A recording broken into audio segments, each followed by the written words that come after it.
Hello, everyone. We're in person. Hopefully, this time we will actually be in person to record an episode, and this recording won't go wrong. But we'll find out. Depends what format you're seeing this in when it eventually gets uploaded. You'll know if it was successful or not. Yes. And this week we're back with a normal episode review. Feels like it's been years. It has. It's been at least like a month, I feel. I think it has, yeah. Since we've spoken about an episode of Doctor Who, but it was sort of like a perfect time to pause because it was kind of the end of part of Matt Smith's era, and now we're into a brand new one. Yeah, we're in Series 7B now. Yeah, officially. Exactly. So this is, according to BBC iPlayer, episode 7 of Series 7. Wrong. Although it's episode 6 on Officially, it's episode 6, yeah. Oh, there you go then. But I'm watching on iPlayer, so I'm just going what it tells me. Episode 7. The Bells of St. John, which is official Prime Clara's first appearance. Prime Clara, we'll call her Prime Clara. Optimus Clara. Yeah. Her first official appearance in the show, alongside Matt Smith as the 11th Doctor. It's time for a brand new companion. Yes. Although brand new in the fact that it's technically brand new in terms of a full-time companion. Although we have obviously seen Clara previously in the previous episode and at the start of Series 7 overall. Yes. This episode sees bad Wi-Fi. Yes. From bad wolf to bad Wi-Fi. Yep, bad Wi-Fi and spoon people. Spoon heads, yes. And why you really need to be better at knowing your technology and how to connect to the Wi-Fi. Basically. The horrors of the internet, and somehow it's gotten worse after it really episode. has. Yes. So I think I like this episode. I don't think it's. I mean, if we're classing this as a series opener, which it both is and isn't. It is and isn't, yeah. I think this is. If we class it as a series opener, I think it's not the best series opener. It's very much, for me at least, felt like another. It's just another episode. It's run of the mill, a companion's first adventure. Yes, yeah, similar to Rose probably. Yeah. But with less stakes, to some extent. There's no big threat, I don't think, with this one. Well, that's the power of the internet, isn't it? It truly the threat is. people always overlook. Of course. Exactly what they want you to think. Yeah. It's not a threat, and then suddenly Elon Musk goes Twitter. No, never know. What did you think of the episode? I really enjoyed it. Mm-hmm. You'll be surprised to learn in this era shocked. of Eleven and shocked. Clara together. You'll be stunned to learn that I did enjoy this one. Yeah. I actually remembered a big deal more of it than I thought I was going to. So that was nice. But yeah, it was, as you said, I think it is kind of like run-of-the-mill standard affair for, introducing a companion, setting up in a way the second half of the season with the Great Intelligence popping up again at the end, and the whole Clara mystery obviously was like a big driving force of this. Although that's more so at the start of the episode rather than once the Wi-Fi stuff gets going. Yeah. Modern day setting as well. But I think they did something quite different with that, as we'll get into. And yeah, the idea of like the horrors of Wi-Fi and the dangers of being online and the internet and all that, and keeping up with the times. This is the extreme, but yeah. Well, we'll get there eventually. Terminator's the extreme. Yeah, it's true. And it's kind of relevant then, and obviously relevant now. Maybe even more so. So I liked that kind of whole idea for an episode. I think it makes a lot of sense. It almost feels like it dates it, but also not, because it's still even more relevant now with everything going on in the world being horrible. So I really enjoyed it. It was good fun. I would say probably I enjoyed it more so for the main characters, or the characters in general, rather than maybe the plot and the villain. Yes. Yep. But I think it's a decent kind of reintroduction for people. It would have been 3 months since Doctor Who aired at this point. Some people may be coming into this almost the 50th anniversary year of Doctor Who. Maybe I should start watching it again in the build up to that. So I feel like it's good for them as a balance, but also they know something is going on with Clara. Like, what the hell is that? Yeah. So yeah, I enjoyed it very much. I do think it feels like a kind of a fresh take on the show. We get new titles and everything in this one, so I think it makes a statement in regards to that. And yeah, it's a solid outing. I think it's a decent start to the second half of the series, but I wouldn't say like knock your socks off. Yeah, I think that's fair. So as always, we have 3-ish positives and 3-ish negatives. It's been so long, I can't remember who's going first this time, but you go for it. You can go. Thanks. Well, my main positive is the Doctor and Clara's relationship. Same. I've got 11 plus Clara. Yes. Equals my love. Equals joy. Equals, they spark joy in me, both of them. I love 11 and Clara together just as much as I love 11 and 12. That's an unpopular opinion, but I generally think they're fantastic together. 11 and 12? Well, that's a fanfic. Yeah. 11, Not 12 yet. and Clara. There'll be a big finish soon. But I would love to Yeah. see 11 and 12 together. Yeah, to be yeah. honest. Who wouldn't? Especially like the first series 12 as well. Oh, yeah. Just Versus he would first series, hate 11. first series 11 as well. Oh, hate gosh. him. I would be here for it. So, yes, I'm here for the Doctors hating each other. But, I think Matt Smith and Jenna Coleman have such good chemistry right from the off. Yeah. With all the different iterations of Clara, I think the chemistry works, which I guess makes sense if, it's someone who needs to keep saving the guy. And yeah, I think right from the off, as soon as he kind of appears at her door as a monk, I'm like, yes, I'm going to really enjoy that dynamic. I just think they're neat. I think they're very sweet and adorable.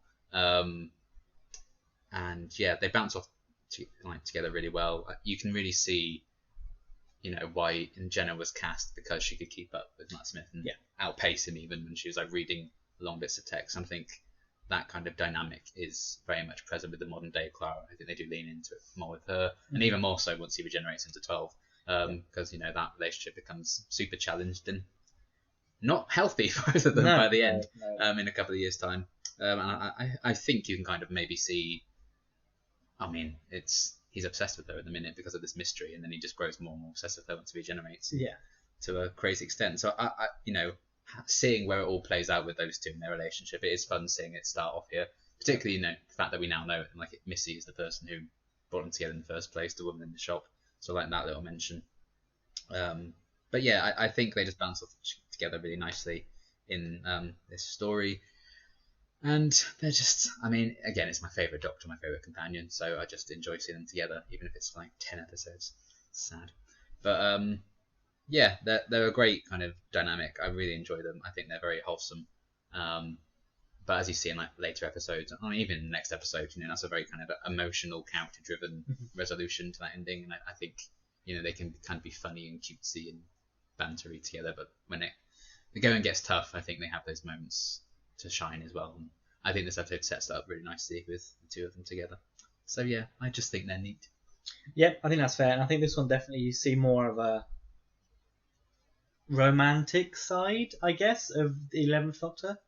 More like one that's more like into the companion, if that makes sense. Because obviously with Amy, it was more, I knew you as a kid.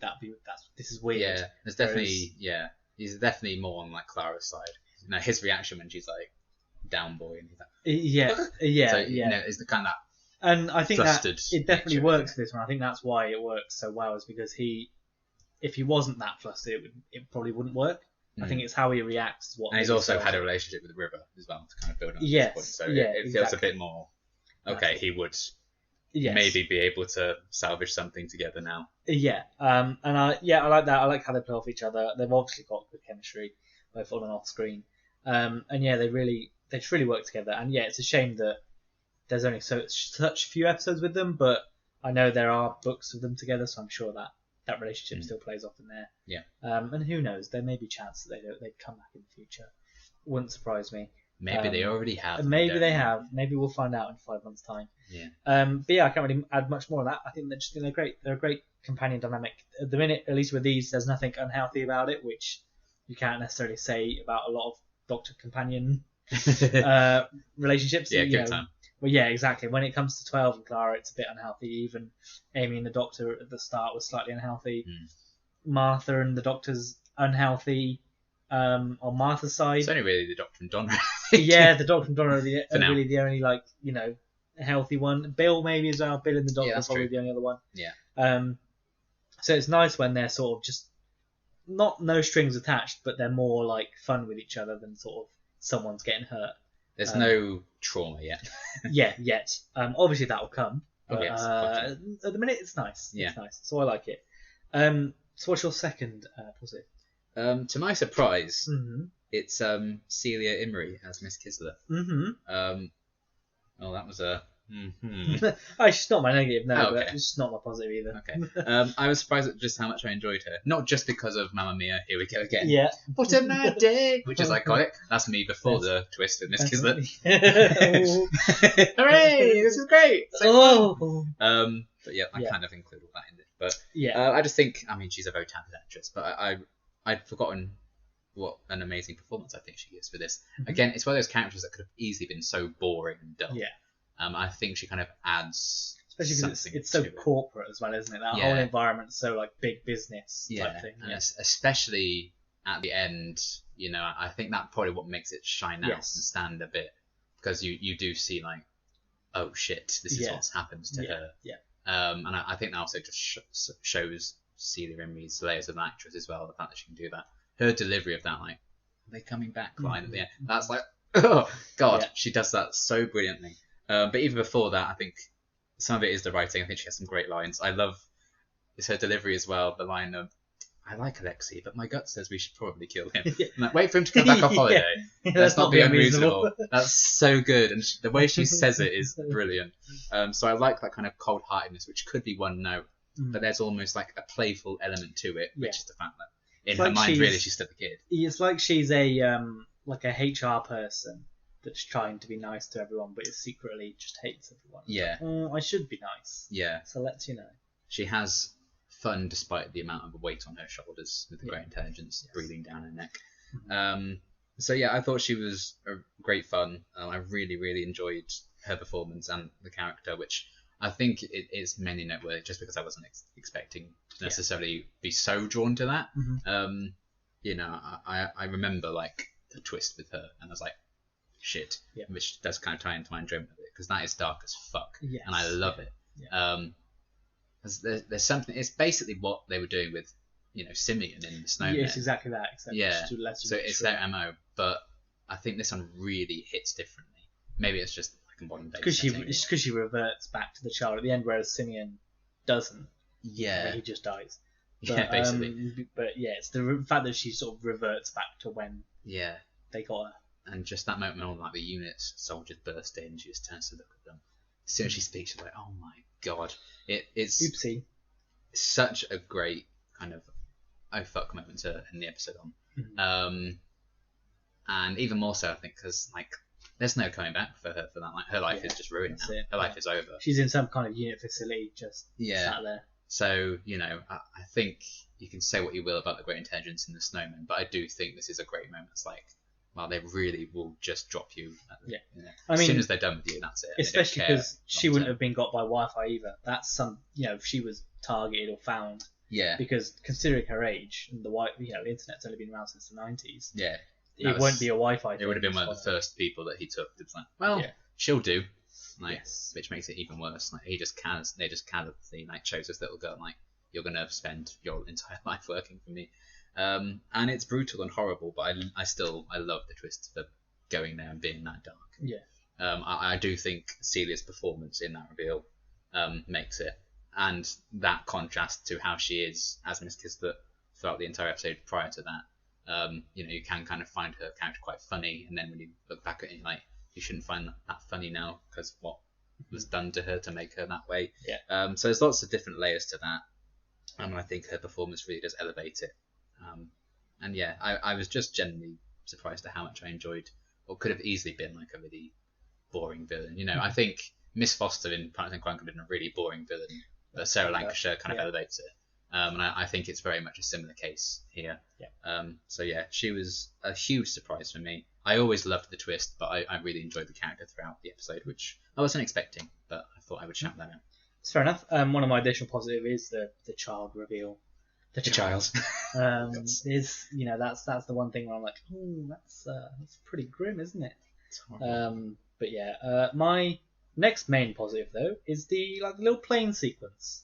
Yeah. I think it's neat. I just think it's neat. I mean the way it's like the way they figure out, oh shit, we're with this big target, and then from the hole they go into the TARDIS and out again onto the plane. I think it's an excellent shot with how it's done. I like the setup. I like how it's clearly, it's a plane. It's not just like a fake plane that's been done up for a set. Yeah, I am listening. I'm just going to Google who directed it Yep, fair enough. because it kind of ties into my other positive. Ah, there you go. And yeah, I mean, I just like the whole. Oh, do you know how to fly a plane? No, do you? I think it's great, and it does. Again, it plays under the whole thing. Whereas, yeah, even planes have Wi-Fi now. You can go on a plane and pay for your Wi-Fi, and that's how they're going to get you. And I think it just all works really well, and it comes, I think, at the right point. Because without that, the episode's kind of like, oh, yeah, all right, yeah, you're just going backwards and forwards. But I think that moment really kicks the episode up a gear. Yeah. And sort of finally puts the threat out there, and you're like, oh, shit, if they can take over a plane, what else can they do in this world? And that sort of Two planes. Well, Plane. Yeah, plane two. Yeah, so I think, that really helps, and it really sort of drives home the drama of the episode. And it's very well shot, very well done. And I appreciate that Alexei gets a little bit of credit for his little creativity spike that he gets for the little iPad. Good for him. Good for Who directed it? Who was it? Colm McCarthy. Of course. And this is the only episode Doctor Who directed, sadly. But he did direct The Sign of Three for Sherlock. Oh, there you go. Then. And yeah, he's done some big stuff.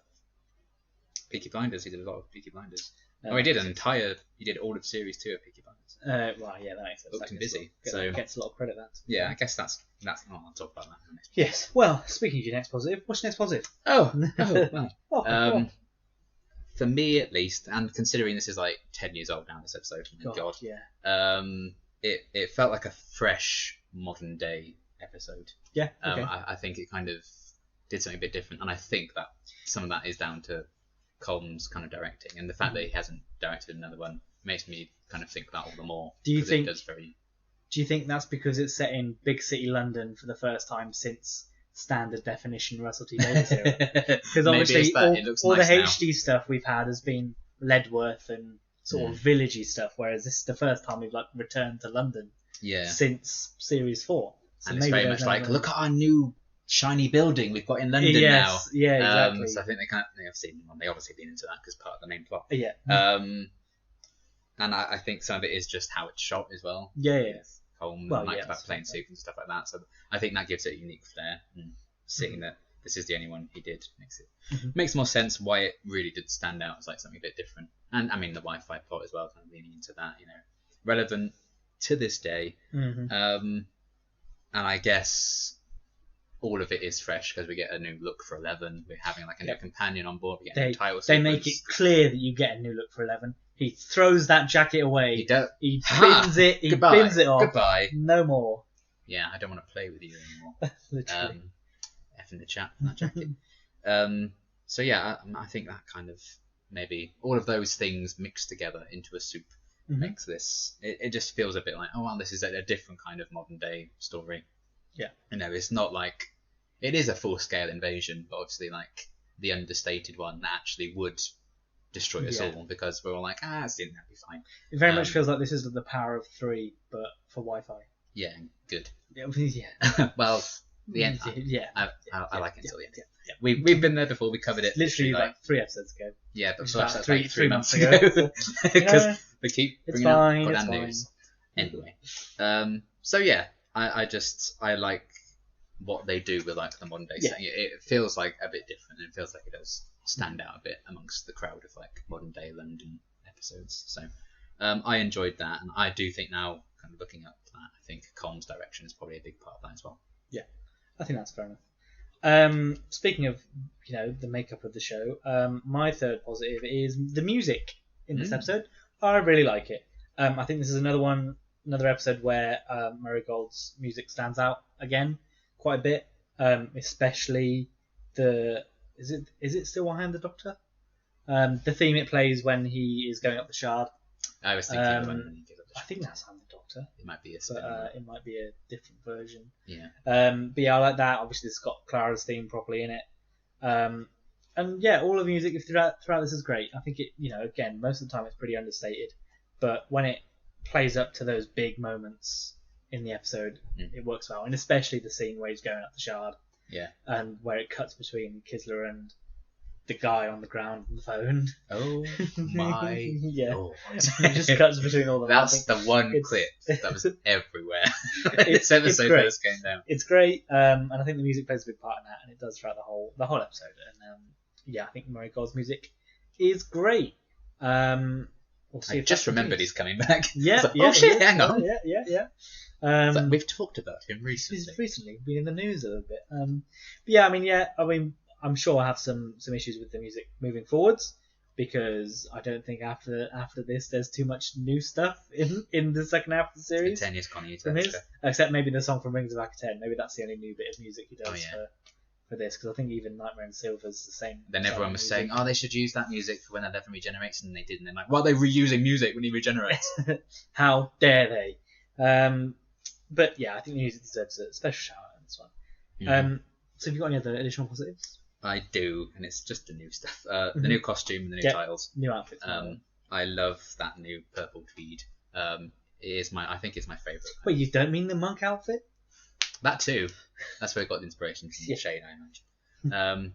But yeah, any 11 costume variant. I haven't realised, rewatching this made me realise how many variants he has to his costume. Like Town Called Mercy has that leather jacket. It's like you don't really Stuff. notice it with David Tennant's when you sort of first Yeah, because he's watch like, it he wears and- different shirts. And all Yeah, sorts, doesn't he? So yeah. Character, why have you not Different made views, those different variants yet? You They'll make ones get that there. don't exist. They'll get there. Yeah, literally. God's But sake. there you go. You literally have a mold. You can just paint different colours. Anyway, that's a different video. But yeah, I love his kind of new look. You know, the same kind of vibe, but different enough because he kind of needs to let that side of things go. This is a different direction for him for his last run of episodes. So I really enjoyed that. I think it's fun when the Doctor changes their outfit. So, oh boy, are we in for a treat with Shooty's era? Because I think every episode is going to have 2 or 3 Different costumes. outfit, yeah. That's going to be incredible to see. And we haven't even seen all his outfits, I imagine, because I think they were talking about like 2 episodes from the series they filmed completely inside sets. Yeah. So you probably hadn't even seen just how good he's going to look in other ones yet. We probably haven't even seen the best ones yet, I would say. So yeah, I really like Eleven's new costume in this one, and I really like the Series 7B title sequence. Yes, I think it's fun. I think it's very Doctor Who-y, and for some reason people don't like Doctor Who. People don't like Doctor Who-y. fun. Yeah, and they just don't enjoy fun. They brought the Doctor's face back. That's fun. But anyway, yeah, I know we kind of saw an element of it in the Snowman with this title sequence, but I think they kind of added a shimmer and a gleam to this because this is the one that sticks now going forward, and they changed the music a little bit as well. They took a bit of the electroniciness out of it. I saw the Doctor Who wiki compared to Voyage of the Damned when they slightly tweaked the theme tune for the title sequence for that, and then that stayed with the Doctor until they regenerated. So it's kind of that whole deal, and I think it's a really great title sequence. I think it's fun. It's the most classic series-y title sequence I think we've gotten, and that's not always a good thing. But I think in this case it is. It's just wacky and balmy, and it's only around for 10 episodes. What are you moaning about, basically, if you don't get it? But there we are. It's good. It's not a movie maker filter like Series 7A was. So I think it's a huge step up, and yeah, it's a lot of fun. I really enjoy it. Yep, I think that's fair enough. And yeah, with the new outfit, I think this is the one that probably the 11th Doctor's most remembered for, probably because it is the 50th. He wears this outfit in the 50th, Yeah, and when he regenerates, so I imagine this is the one that people see and the most. recency bias and stuff as well. Yeah, and there's that, Kind of what I remember. because when I think of the 11th Doctor, I sort of tend to think of his more purple jacket than his normal one. But Yeah, surprisingly, he's only in this purple jacket for what, 8-9 episodes, something like that. something like that. What do you think of? Do you think of brown or blue suit for 10? I just think of the jacket, like the big trench coat, and then I just don't think of the suit underneath. So I guess maybe that's also that. With Eccleston, it's I pretty think I was easy. good back. Oh, yeah, Eccleston. is just- Although I think of the purple jumper, not the green jumper. How do you- I think of the black jumper. That's But that's because I think that's the action figure. of him when I No, was a there you kid. go, maybe. And then I don't even know what I think of for Capaldi. Just the black. Capaldi, with I that- think of the with red that velvet. red, from with it, Phase yeah, three. the So red that's his velvet, best yeah, outfit. But if not, then his very first costume. yeah, maybe. So I just remember that publicity photo. And then of him, obviously Jodie's pretty easy because she's only got the one outfit, pretty much. pretty much. Except Yeah. for the one time she Then changed it changed to her coat. Spyfall, she has a suit. and then yeah. Haunting of the Dear Danny, she has a bit of a coat. Yeah, But yeah, it's her iconic one. that's the whole thing anyway. That's the whole That's a thing. completely different tangent. But there you are. However, However, we've spoken about some positives. We must now speak of some negatives. Yes. So what's your first negative for this episode? The villain's plan's kind of stupid. Okay, that kind of, almost similar to mine. The main thing I was thinking watching it, why do you not just have their employee things always high?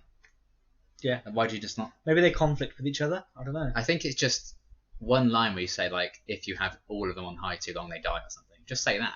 Yeah. But, like, obedience, why is that not always... Why was she turning that up? Like, you want that down? Like, that seemed a bit strange to me with those kind of... Maybe it's... Again, it could do with the line, but maybe it's a case of they need to, like...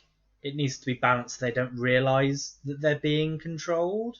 Yeah, that would make sense. Because they have that, they want that element of free will still. I wish they kind of say that. Yeah. Just, to make it clear, I guess. You can fill in the gaps. Yeah. But it just, when you haven't said it, it's like, why would you not make it easier for yourselves and just go all the way all the time? Like, why are you actively wanting some of your employees to be dumb when you're doing what you're doing? Yeah. It seems strange to me. So I thought that was just maybe an odd way of going about their plan, and maybe I'm just too old and dumb to understand. But yeah, there was just stuff like that. I was like, with that yeah, I think that's fair. My sort of one is similar to that. I just felt that the great intelligence was slightly shoehorned in. Yeah. Probably because they only appear right at the end, and it's like, whoa, it was them all along, but nothing about this screams, oh my god, that could be the great intelligence. And it kind of feels like they were like not. They just didn't have confidence in Miss Kisler as like a villain in herself, and they needed somebody to like put the strings at the top. Yeah. Because obviously I do wonder if it was always a plan for him to be here, or if it was just going to be Name the Doctor. Yeah, because it would kind of make sense to have Name of the Doctor, because I don't think this really adds anything between Snowman and Name of the Doctor in terms of what he's been doing. Because you can literally go, oh, it's you with Name the Doctor, because Vastra, Jenny, and Strax are in it as well. Yeah, exactly. So I don't think he needs to be in it. Maybe it just adds a level of drama. Maybe they had like. I guess they just like, if this is their plan, like, what if it's just a new villain? It's like, well, that's just the great intelligence, isn't it? But I think they could have dropped more hints. I think earlier on. Yeah, maybe especially like even if when she's talking to it in the episode, you hear it's Richard E. Grant's voice. Maybe don't, like see him, or even when it's like the little Wi-Fi things, have it maybe just be like GI Wi-Fi or something, and then people are like, oh, what's that? And then it kind of people might not have seen the Snowman in 3 months, they might not remember. Yeah. Oh yeah, it's that. Yeah, and it makes more sense that people will click on that than just a bunch of weird symbols. Yeah. Because if I see that, I ain't clicking on that. That's simple. I would if it was unlocked. I would absolutely be taken. Yeah. But I just don't think I don't think there needs to be in it. I also don't really get their plan. Yeah, it's just like they just take people and then feeding minds. So that was the thing. Like when they win the day, they freed everyone from the cloud. Everyone's dead. And he's still like, well, I've fed on many minds. I'm like, so they didn't undo what everything. Does that mean? And like, whatever. Yeah, I think the great intelligence is especially because when we do see him in the Doctor, he's exactly the same as the Snowman anyway. Yeah. It doesn't feel like he's it needs to explain what, because I don't. And I've seen this episode so many times, and I don't really know what the great intelligence is. I don't know what it is. I don't think Doctor Who knows. No, because he appears. I'm like, is Richard E. Grant the great intelligence? Was the Snow the great intelligence? The Snow is. And then what? But then why is it using Richard E. Grant's face when Richard E. Grant died? And then why? I guess probably just can't get Ian McKellen back. But what? Why? Why does he want to do it? Why does he need? Like in the name of great intelligence. I need to look up like how he looked in the classic series. I know like he just used robot yetis.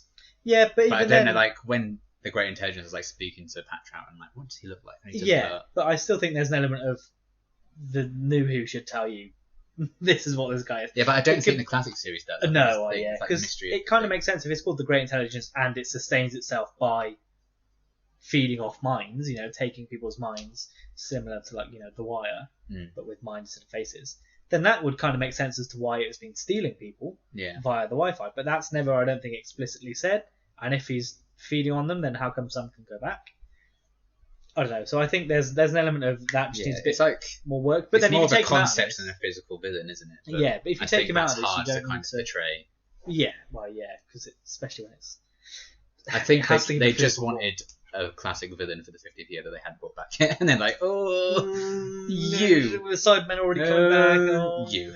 You'll do. Yeah. So I don't think he needs to be in it, and if he's not in it, you don't have to worry about answering his questions. Yeah. Because you could just have you could literally just have it be not alien for once, and just be like, look, this is new tech that's come about, and it's being used for this. You know, you're unintentionally or intentionally uploading these people to this hive without The their Spoonheads permission. are very silly, and it's a silly name and stuff. They could have just been the villains. Like, Yeah. they're working for them.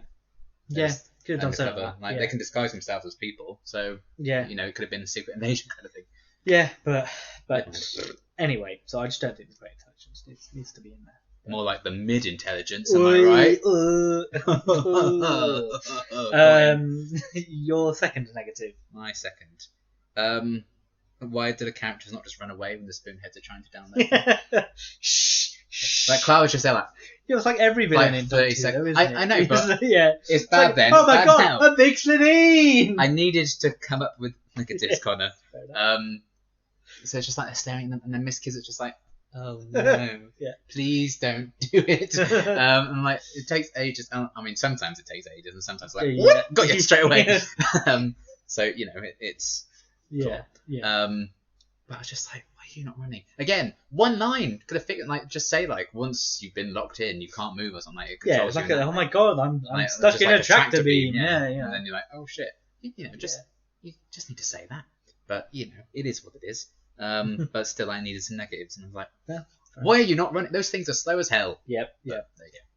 And it takes them so long for them to turn their head. You have plenty of time to get away. Yeah, Matt, that wasn't CGI for Matt Smith. He can just do that. He can just do that. He can just do that. He can He's just turn so around. powerful. His whole head could just turn around. You've seen Morbius. You know how powerful he is. Oh, I know how powerful he is. All right. Hell yeah. My second negative, and we spoke about this in our last episode review. Oswin. That's my bonus negative. I just hate it. I hate it. I hate how forced it is, and I hate that the doctor's like, oh, and I hate there's a flashback. You don't need a flashback.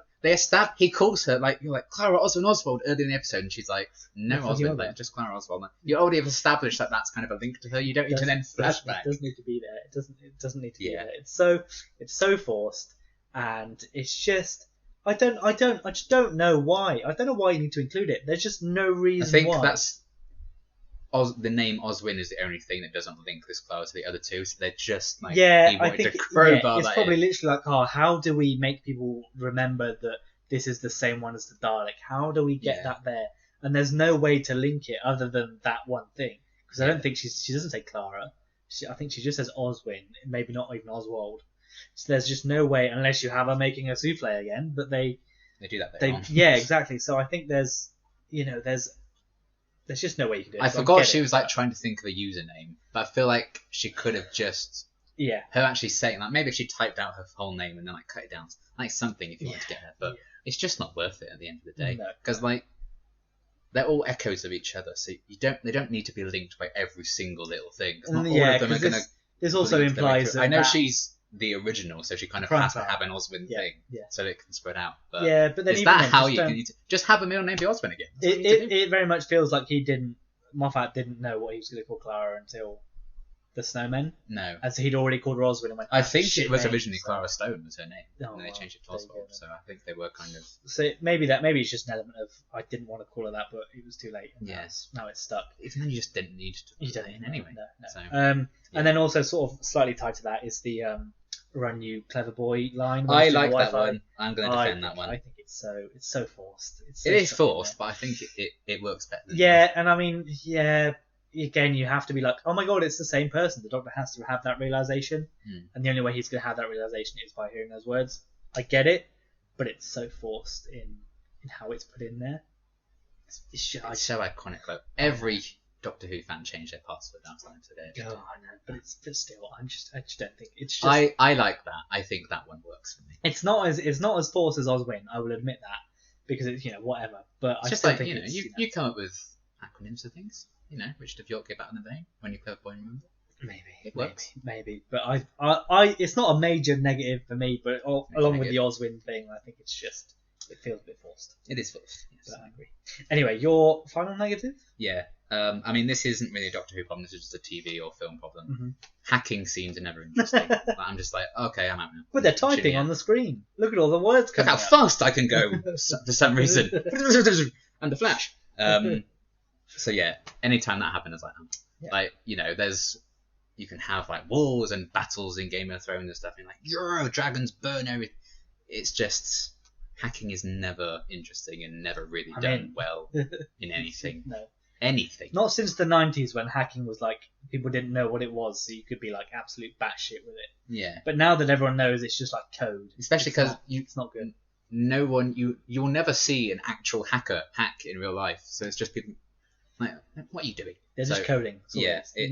Coding isn't interesting. You know, actors don't know how to hack things, so they're just randomly typing. And I'm just like, no, please. Just bash on the keyboard. We'll fix it. I think any of those kind of scenes, it's not really a Doctor Who thing, but it is in this episode. So I think it kills the momentum.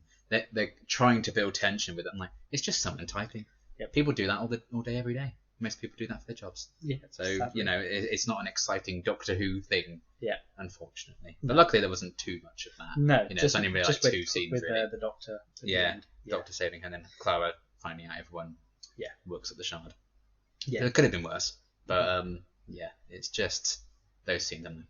Thanks. Yeah. Fair enough. My sort of final one, not a major one because I know what's there, but I don't believe that Clara is that bad at technology. There's no way someone of that age would be that bad. It's written as if she's supposed to be like 50, and she's got no idea how to work a laptop or a computer. Yeah. Which I just don't. If it was one of the Echoes, you can maybe buy into it a bit more. But the fact that this is like a modern day person. Yeah. He's like, you know what, maybe mid-20s. And who's going to be a 20s? teacher the year after this. Yeah, I don't believe that she would struggle with She wouldn't Wi-Fi. be this bad. No way. And like, especially when it's like, oh, it's kicked me out. Click on it again. Click on it again. She must have lived a very sheltered life to have been that, and we know for a fact that she didn't. Yes, because we see her pass in the next one. Yeah, that's my only not main criticism. It's just I just don't believe that. I don't know. Just have it be like, oh, there's only one Wi-Fi thing available. I'm just gonna click it. Yeah. Have it be that. Just have it be that. Naivety, don't have her be like, oh, how do I do the Wi-Fi? If there's an unsecured Wi-Fi network out there, I will drain off of it. But then I also get she needs to be shit at tech so that she can get hold of the Doctor. But then have it be like, my laptop's broken and they gave me a thing. I don't know. You can do it other way around, or at the same time just don't have the Doctor in the monk place at the start and just have them meet another way. And then you don't have to work. But fine, she has to be bad at tech, so she calls the Doctor, so the Doctor goes there, so the Doctor can save her, so that he can find out, so that he can start. Yeah. So I get why it's there, but I just don't believe that this 26, 27-year-old woman wouldn't know how to work the internet in the year 2013. Yeah. But it's not the worst thing in the world, but I just don't. It is what it is. But especially when I'd expect better. Yeah, and especially when one of the Echoes is the one that was like fucking up all the Dalek stuff. I know she was a Dalek, but when you've got that really tech savvy person, I guess by the time Osmond's made, she does now have her. Yeah, but then the snowmen one day. Well, that's Victorian times. But then even then, she was still very savvy and aware. Whereas this Clara at the start at least feels very much like blank slate, pretty much. She has a little bit of a personality, but after she comes back is really when she moves on, I guess. Yeah. Fine, that's fine. Have you got any other additional negatives? No, I do not. Fair enough. My only additional one is that some of the references are slightly dated in 2023, although these ones I think they were dated in 2013.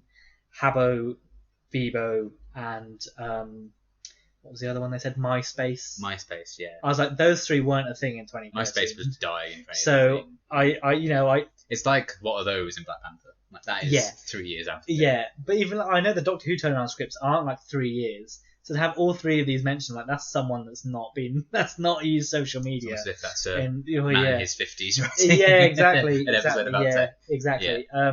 And I just think it's a bit dated. It took me out of it. I was like, nobody uses them anymore. Like if they reference Twitter, fine, that makes sense. Twitter's still being used. If Facebook was used, Facebook was a big thing still in 2013. It makes more sense. When? Not what in that little Bebo, Habbo, MySpace section. No, but if it's maybe they didn't want to reference the social media thing twice then. Yeah. But it would make more sense just to use Facebook, Twitter, and Instagram. They're all big and popular in 2013. Instead, they picked three that were dead or dying, Yeah. and it doesn't make sense for these people unless maybe it's playing into all these people have been stuck here since 2005 when they were That's stolen. true. Maybe there's an element of that because we don't know when they've arrived. That's true. But you don't know that at that point, and it definitely took me out. Like, Yeah. what? Oh, But now we do. I haven't heard those in years. I haven't heard that name in 20 years.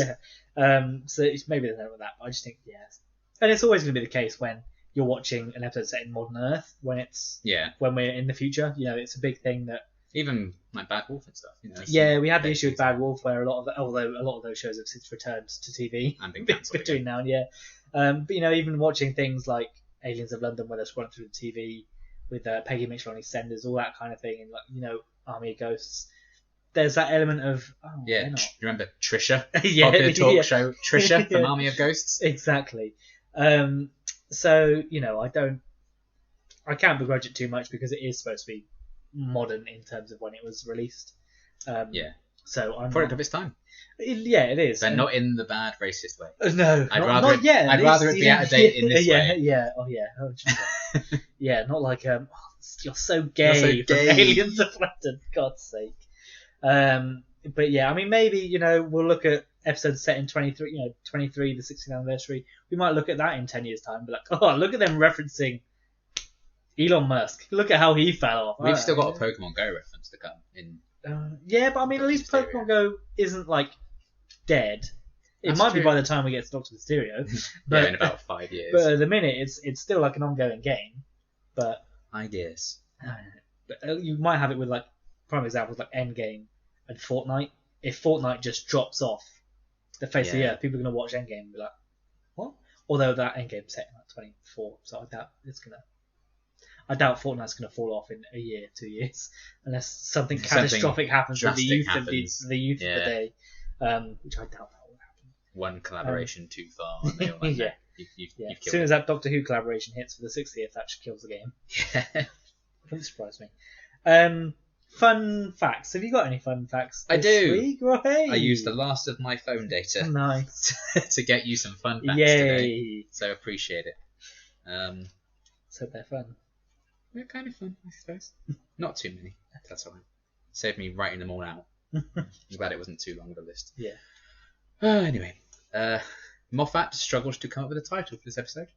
You may have been aware. Alright, nice. Settling on the bells of St. John as a reference to the phone and St. John ambulance logo on the TARDIS, that brings the Doctor and Clara together, as well as referencing the 18th century nursery rhyme Oranges and Lemons, which illiterate people in the time used to work out the topography of London, much as Miss Kisler and the Great Intelligence would track Wi-Fi signals and track the Doctor and Clara through the city with the cameras and stuff. Sure. Okay. That sounds like a big coincidence rather than it being thought out. I mean, that's a fun fact. Yeah. So you just want to dispute the fun facts now? That's Yeah, fine. I will. Just realise how that makes you look. This is the final appearance of Eleven's original tweed jacket, as he is seen dropping it in favour of the purple tweed one. An alternate theme tune and title sequence debut in this episode. Much like in Voyage of the Damned, a rearranged version of the same theme is introduced and remains for the rest of that Doctor's era. To keep the appearance of the Great Intelligence under wrap, Richard Lee Grant was not credited in the Radio Times prior to broadcast. This is the only time the Doctor is seen using the control panels around the edge of the TARDIS deck, as well as the console. I didn't even realise that there were panels until I watched it. I was like, oh yeah, you're right. Huh. RICBAR 123 was used as an acronym for When You're Clever Boy Remember, and referenced this being the third version of Clara Trip here, which is where the 123 came from. A prequel to this episode was released a week before broadcast, featuring the Doctor sat on a swing set and a little girl approaches him.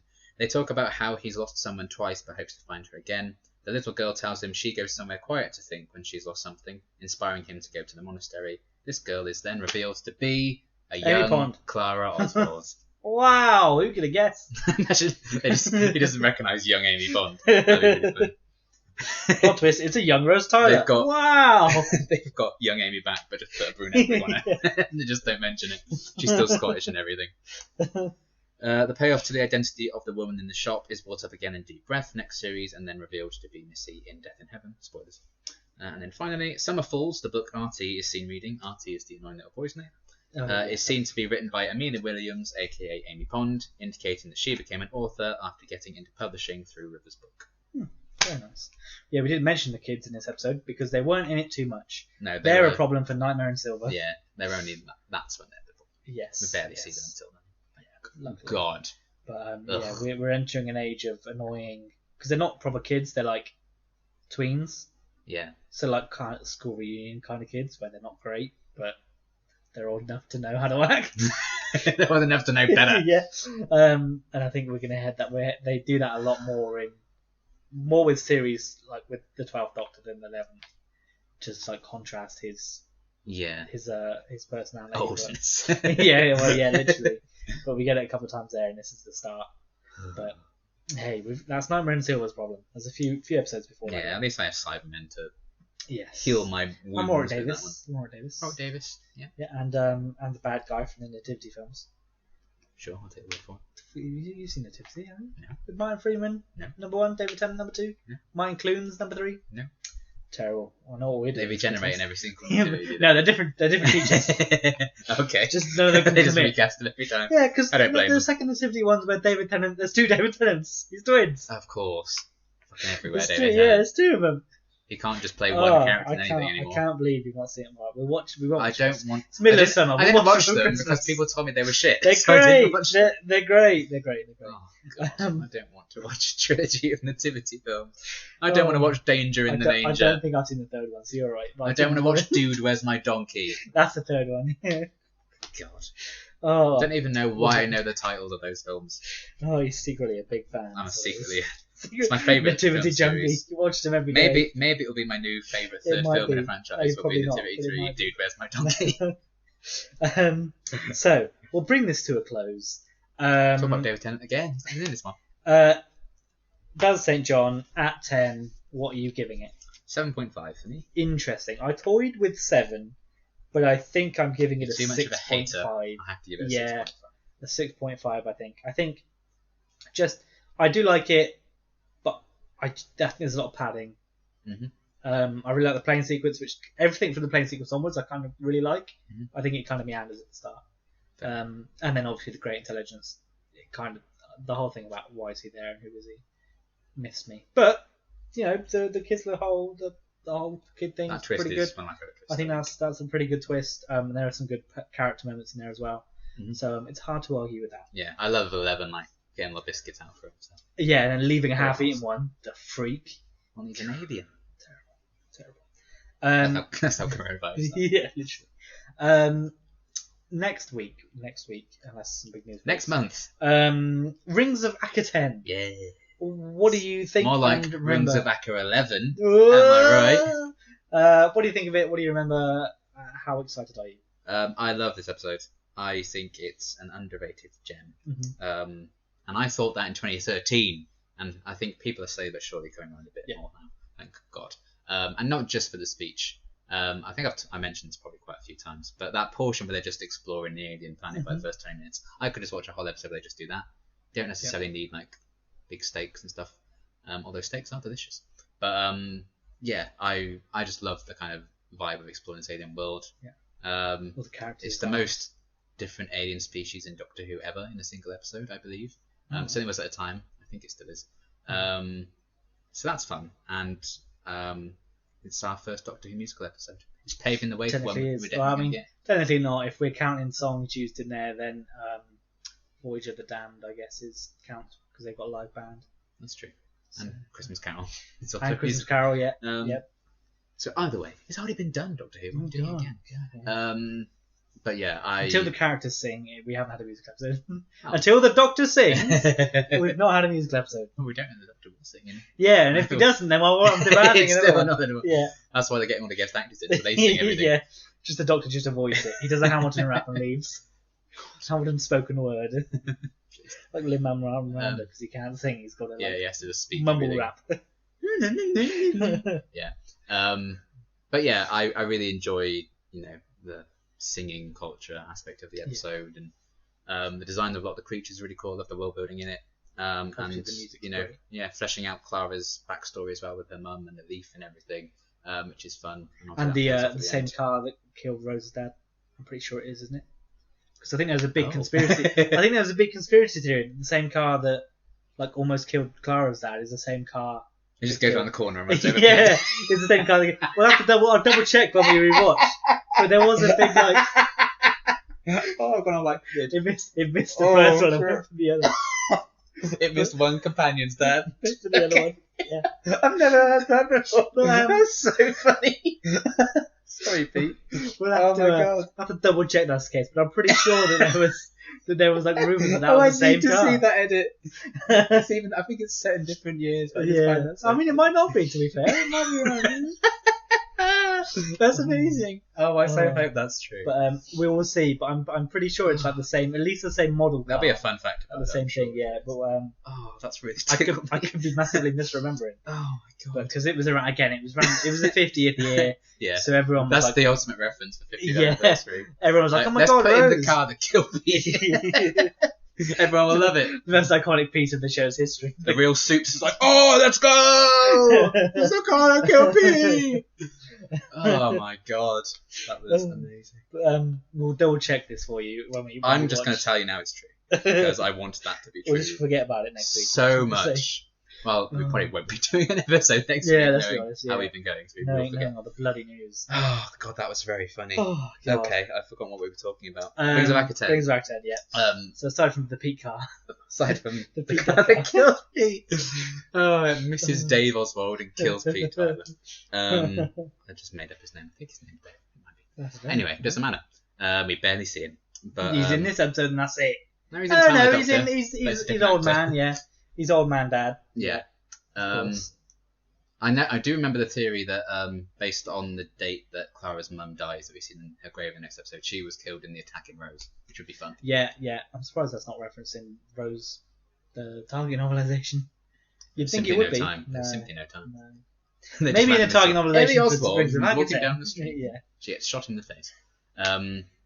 But yeah, obviously the speech is like the big thing people remember, and for all the right reasons, because it's an amazing speech. But I really like the kind of setting in the world and the culture. Isn't it and the technically a character building. return to Sen as well? Didn't the first Doctor go there? Or was He that mentions that he went there, but it wasn't on screen. on screen? But yeah, we do get a Susan mention. That's fun. Wow. Everyone's favourite. That's it. That's all you're going to get for the 50th. Yeah. No more. Oh no, Carol Ann Ford was in the brilliant live show, the Doctor Who live after party thing, Oh, with God. One Direction. With One Direction. Oh, God. Hideous. And you see a photo of Susan the day of the Doctor. What do you want? You want it to come back and be annoying, do you? Fine. Anyway, I mean, she'll be. Wait, coming with back. modern day writing, she won't be annoying. Come on, they'll retroactively make her cool again. We'll see. Well, she won't be as annoying as she was in the 60s because they know how to write women now. I'll have to remember how she's in the Five Doctors. She might be a bit more mature in that one. But anyway, yeah, I really enjoyed the episode. Hopefully, I still do. Yeah, we'll find out. But I like that. I think they really experiment a lot with like 7B and try and do a few different things. And this is definitely one of the more experimental ones. So hopefully, it still holds up in my heart the way it did back in 2013. Yeah. I remember watching it with my family, and the speech finished, and my mum openly said, "Wow," at the end of the speech, and she had long since stopped watching Doctor Who at that point, and she was still kind of, thrown by this one. So good drama. That's fun. So I guess there is a certain impact to be had from it, be it good or bad. I do remember those really cool villains are like wasted. Like the ones Mary. Yeah. They're really cool. So that's a shame that they're kind of underused. And yeah, big planet with a face. So maybe I've had one of those before. Not another strong villain, maybe not. But then Again, we have it's Ice not- Warriors. So It's not necessarily the villain, is it, in this one? It's No. more the character stuff again, I Yeah, guess. definitely. Which not I wrong. think is very good. So we'll see if that's still the case. And a child. And the child. We'll see how annoying the child is in this one. He's actually, I think she's alright. From memory, I I think. Good. something recently just. Oh god, I need to look up the actress now. I feel like she was in something. I'm like, it's the girl from Rings of Akaten. I was like, holy shit, that's her. So now I need to look up. Let's I mean, find out. Let's take guesses. Feel free to cut this out if it's someone. No, we're gonna leave it in. We're gonna, if you're wrong, the world will see. Oh no. Desperately Amelia searching. Jones. Desperately searching. Please. So she's in nothing. She was in the canned Batgirl film. Oh, that's so sad. Let's have a look. What were you in? The Witcher. I'm trying to think of what's coming out recently. Wednesday. Oh, Lock and Key. I knew it was a That Netflix big one. Netflix show. Yeah.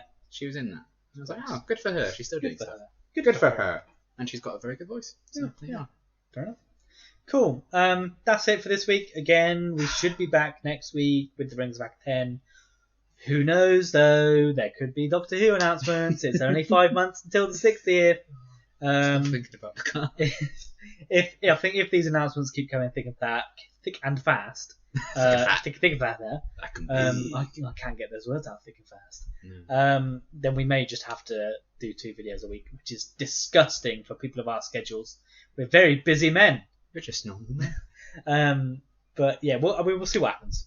It won't be the end. We can always just do a news roundup in like a couple of months' time. Yeah, it'll all depend on how big the news is more than anything. Yeah. Because if it's minor casting announcements, then we probably won't continue doing things for that. But then when we do a news round, there'll be big news, as there always is. But yep. Either way, we should be back to something next week. Goodbye. Bye.